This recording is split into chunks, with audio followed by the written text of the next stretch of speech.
Bom dia! Que bom podermos estar juntos mais uma vez para estudar a Palavra de Deus. Este é mais um estudo bíblico produzido e apresentado pelo Ministério de Ensino Bíblico da Primeira Igreja Batista de Manaus. Estejamos atentos para aquilo que Deus quer falar aos nossos corações neste domingo. Que a graça e a paz do Senhor estejam conosco enquanto aprendemos um pouco mais da Sua Palavra.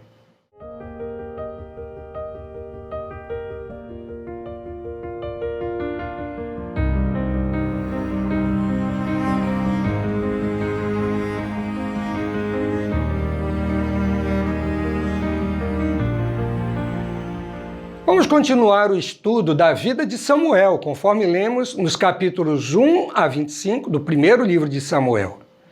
Temos visto até aqui os antecedentes de Samuel, o contexto em que ele viveu, algumas pessoas com quem ele conviveu, o bom exemplo de seus pais e o mau exemplo da família do sacerdote Eli. Hoje nós vamos ver como Samuel foi chamado e comissionado para ser profeta no meio do seu povo. Lembremos que o profeta é aquele homem que transmite as mensagens de Deus às pessoas.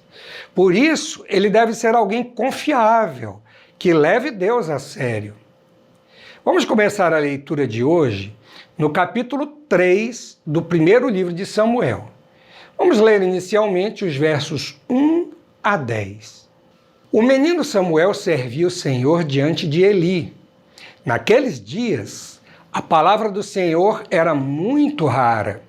As visões não eram frequentes. Certo dia, o sacerdote Eli, cujos olhos já começavam a escurecer-se, a ponto de não poder ver, estava deitado no lugar de costume. Também Samuel estava deitado no templo do Senhor, onde estava a Arca da Aliança. Antes que a lâmpada de Deus se apagasse, o Senhor chamou o menino. Samuel, Samuel. Este respondeu, eis-me aqui. Então correu para onde estava Eli e disse, eis-me aqui, porque você me chamou. Mas Eli respondeu, eu não chamei você, vá deitar. Ele foi e se deitou. O Senhor tornou a chamar, Samuel. Este se levantou e foi até Eli e disse, eis-me aqui, porque você me chamou. Mas Eli respondeu, meu filho, eu não chamei você, vá deitar. Porém Samuel ainda não conhecia o Senhor, e a palavra do Senhor ainda não havia sido manifestada a ele. E o Senhor chamou Samuel pela terceira vez.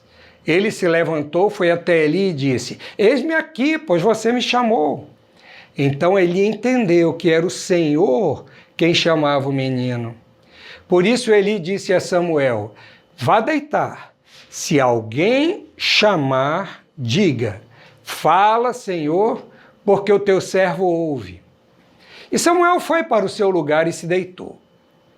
Então o Senhor veio e esteve ali, e chamou como das outras vezes, Samuel, Samuel. Este respondeu, fala, porque o teu servo ouve. Ao final da sua vida, Samuel foi reconhecido por todo o povo de Israel como um verdadeiro profeta de Yahvé, um mensageiro fiel das palavras de Deus ao seu povo. Mas nós podemos perguntar então, quais são os requisitos para que alguém seja um profeta do Senhor? A experiência de Samuel pode nos ajudar a responder essa pergunta. O primeiro requisito, sem nenhuma dúvida, é ser escolhido e chamado por Deus para essa nobre missão. Outros requisitos são a intimidade com Deus, o desejo de ser fiel aos seus comandos, coragem, firmeza e prioridade nas coisas de Deus. Vemos essas qualidades enquanto lemos a respeito de Samuel e da sua atividade em Israel. O texto que acabamos de ler descreve o chamado do jovem Samuel para ser profeta. O texto diz que o menino Samuel servia ao Senhor diante de Eli. Mas que idade ele teria? nessa ocasião. Flávio Joséfo, um historiador judeu, disse que ele tinha apenas 12 anos de idade. Isso nos faz lembrar de outro menino de 12 anos que foi ao templo de Jerusalém com seus pais e deixou espantados os mestres da lei, o próprio Jesus. Lemos também que, naqueles dias, a palavra do Senhor era muito rara, as visões não eram frequentes. Embora rara, a profecia não era inexistente. Semana passada nós estudamos a respeito de um profeta desconhecido que foi enviado a Eli com uma mensagem de julgamento. A partir de Samuel, Deus passou a se revelar muitas vezes aos profetas por meio de visões. Em Isaías capítulo 2, verso 1, lemos que a palavra em visão veio a Isaías, filho de Amós, a respeito de Judá e Jerusalém. Então as visões eram uma forma de revelação de Deus, mas não a única. Havia épocas em que elas eram tão frequentes que os profetas do Senhor eram chamados de videntes.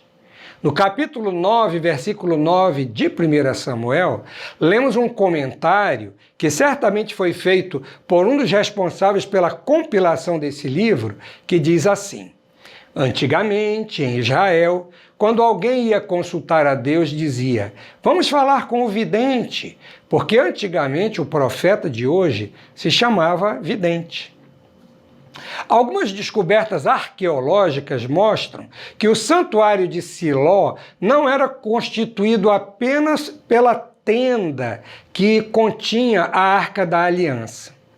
Ao lado da tenda montada havia uma casa grande de alvenaria que provavelmente servia de moradia ao sumo sacerdote, à sua família e a alguns servos, e também servia para guardar os materiais usados nas celebrações. O texto diz que, enquanto Eli dormia em seus aposentos, Samuel se deitava dentro da tenda, mas fora do lugar santíssimo, onde ficava a Arca do Senhor. Lemos que a lâmpada do Senhor ainda não havia sido apagada. No livro de Levítico havia o mandamento para que essa lâmpada, que era composta por 7 chamas alimentadas por óleo de oliva, fosse acesa todas as tardes e se mantivesse assim até o amanhecer do dia seguinte. Ela ficava localizada na tenda, mas também do lado de fora, exatamente no lugar onde Samuel dormia. É possível que o próprio Samuel fosse responsável por não deixar a lâmpada apagar. Como o comentarista diz, era noite, mas a lâmpada ainda estava acesa. Isso indica que talvez fosse madrugada, talvez prestes a amanhecer. Foi nessa hora que Samuel ouviu a voz a lhe chamar. No verso 7 lemos que Samuel ainda não conhecia o Senhor. Isso não significa que Samuel ignorasse a lei de Deus e as histórias a respeito dos livramentos e providências de Deus no seu povo. A palavra conhecer na língua hebraica tem o sentido de ter intimidade, ter um relacionamento pessoal. Uma coisa é saber fatos sobre alguém, mas outra, bem diferente, é relacionar-se pessoalmente com essa pessoa. Com Deus não é diferente. Samuel conhecia fatos sobre Deus e tinha um temor reverente por Deus e entendia que deveria servi-lo da melhor maneira possível, mas ainda não tinha um relacionamento pessoal com Deus. É possível que pessoas ao nosso redor tenham as mesmas características. Creem em Deus, conhecem um pouco da sua palavra e até procuram de alguma forma agradar a Deus, mas ainda não o conhecem de modo pessoal. Para alguns, seria até uma pretensão ousada desejar conhecer a Deus desse modo.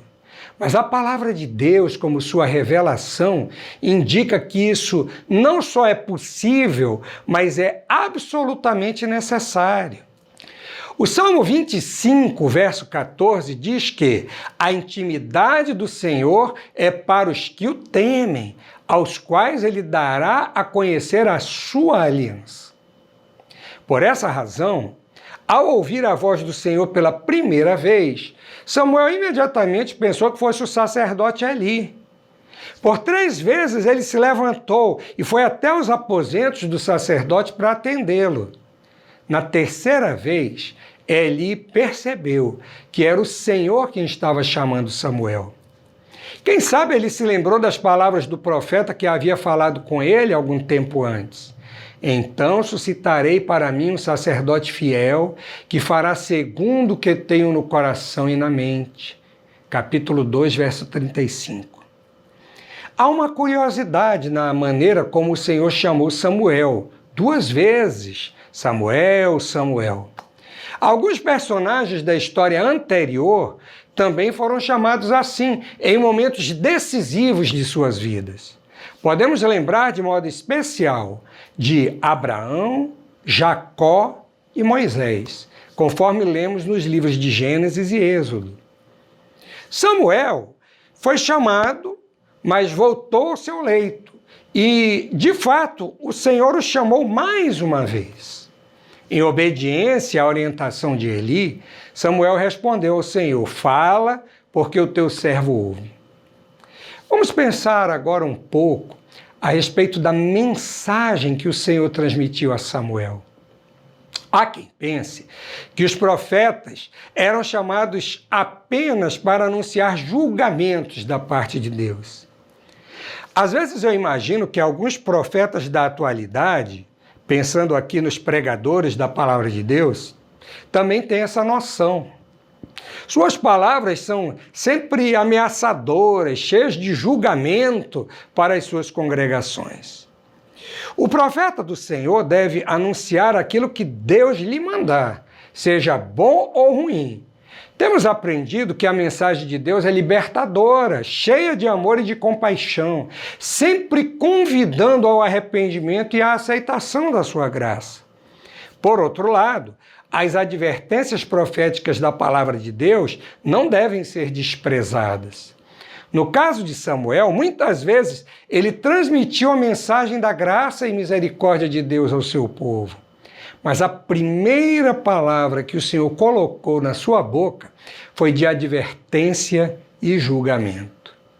Vamos reler o verso 11.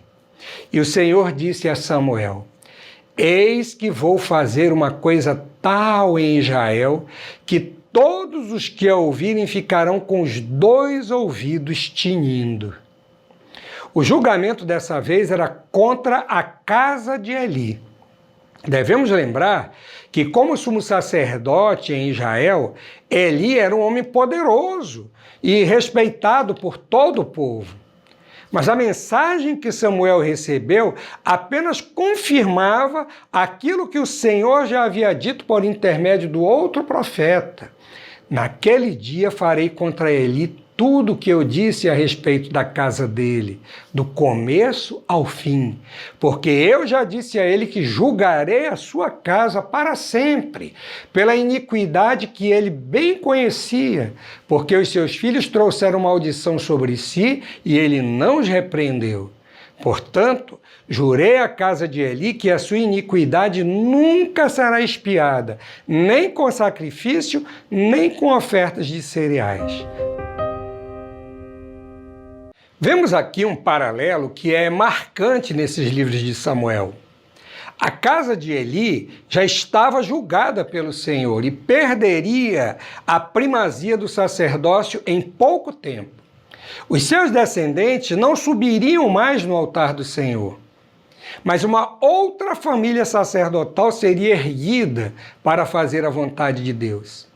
Do mesmo modo, o primeiro rei de Israel, Saul, em quem as esperanças do povo e do próprio Samuel estavam depositadas, também foi julgado, juntamente com a sua família. O Senhor prometeu que surgiria uma nova linhagem real. Davi, filho de Jessé, foi tirado do meio das ovelhas para ser rei. enquanto o Senhor prometia que os futuros reis da nação sempre seriam seus descendentes. Aprendemos a lição e precisamos levá-la a sério. Obedecer ao Senhor é sempre a melhor opção. Rebelar-se contra ele é correr riscos desnecessários. Eli já estava ciente do julgamento de Deus sobre a sua vida e sobre a sua família. Por isso, assim que Samuel acordou e iniciou o serviço, abrindo as portas da casa do Senhor, ele chamou Samuel. Nesse momento, eu imagino a coragem de um menino de apenas 12 anos, falando a um homem que era poderoso, respeitado, além de ser como um pai para ele. A narrativa é bem clara. Samuel lhe contou todas as palavras do Senhor, sem esconder nada. Ele falou corajosamente como profeta do Senhor. A partir daquele encontro com Deus, Samuel passou a privar da intimidade com o Todo-Poderoso. Agora ele conhecia o Senhor e se dispôs a fazer a sua vontade. O que Samuel fez em relação a Eli, o velho sacerdote, havia deixado de fazer em relação aos seus próprios filhos. Eli conhecia a maldade de seus filhos e não os repreendeu. Quando ele tentou fazer isso, já era tarde demais. A decisão de Deus já estava tomada. O sacerdócio não seria mais exercido pela casa de Eli. Até então, Deus ainda podia perdoar os pecados daquela família se eles se arrependessem. Mas o seu papel dentro do sacerdócio já estava acabado. Neste ponto, eu gostaria de voltar àquela pergunta inicial dessa lição.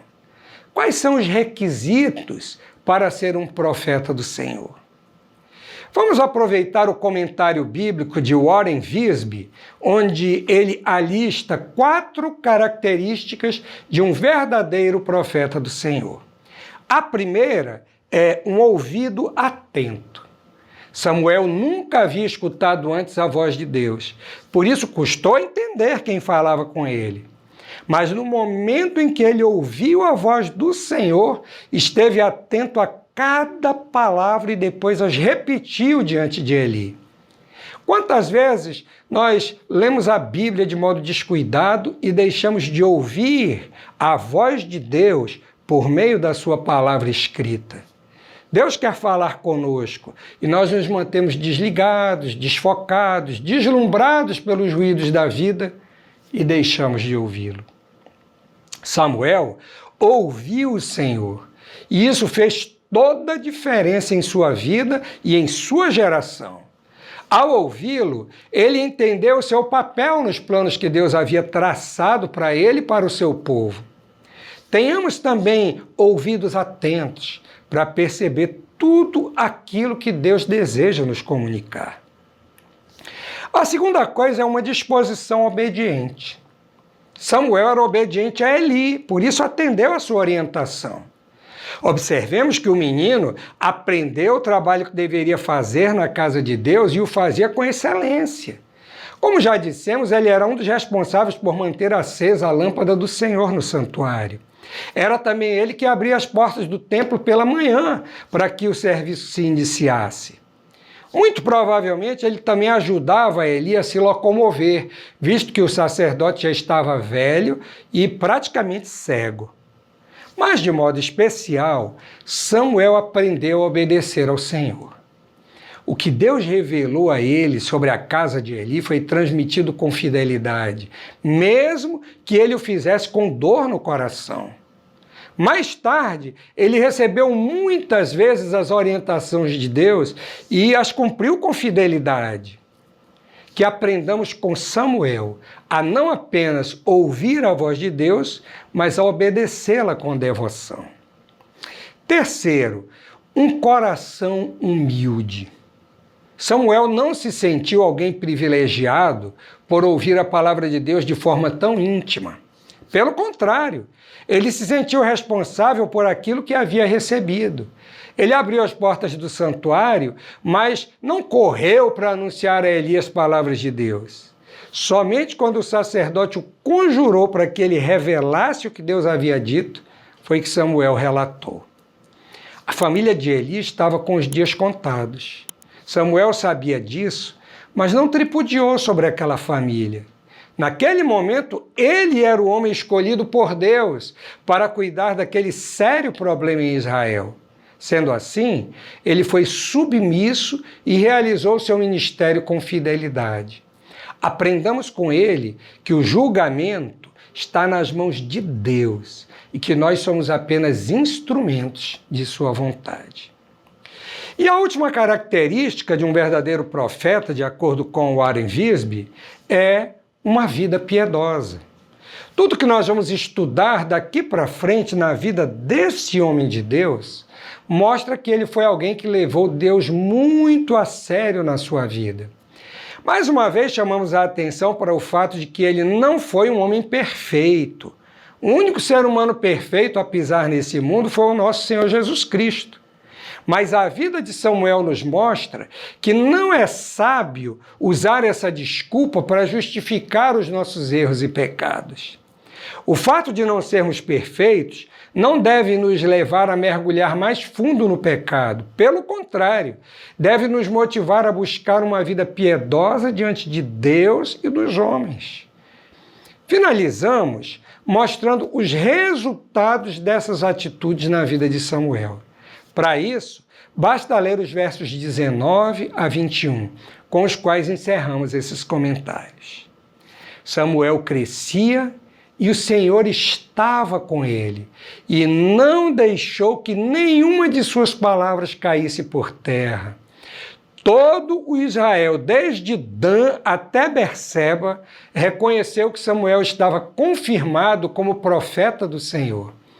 O Senhor continuou a aparecer em Siló, porque em Siló o Senhor se manifestava a Samuel por meio da palavra do Senhor. Um bom domingo a todos e até a semana que vem, se Deus nos permitir.